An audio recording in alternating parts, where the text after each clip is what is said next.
তাহলে মানুষ বুঝবে যে এই যে পান্থপথের এই অবস্থা। আমাদের দেশ অনেক উন্নত হয়ে গেছে, এত বৃষ্টি হওয়ার পরেও রাস্তায় কোনো পানি নাই, মানুষ একদম নির্বিজায় যেতে পারছে। যেন একজন রুগী যাচ্ছে, উনি মারা গেছে মনে হচ্ছে, সম্ভবত যাইতে পারতেছে না, মারা গেছে। মতন লাগে। হ্যাঁ, লোকটা মারা গেছে, কিন্তু ওই যে কোনো অ্যাম্বুলেন্স যাচ্ছে না, ওই যে ভ্যানে করে নিয়ে যাচ্ছে লোকটাকে, দেখতে পাচ্ছেন।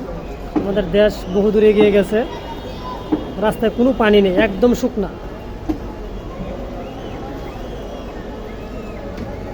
রাস্তাঘাট। ঢাকা সিটি এই অবস্থা হয়ে গেছে এখন,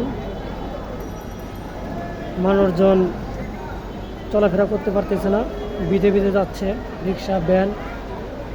সকালে আরও অনেক বেশি পানি ছিল।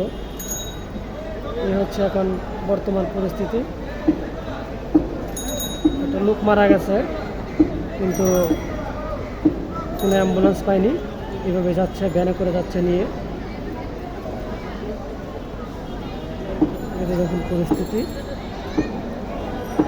এখন পান্থপথের এই অবস্থা, এই পরিস্থিতি হচ্ছে পান্থপথের।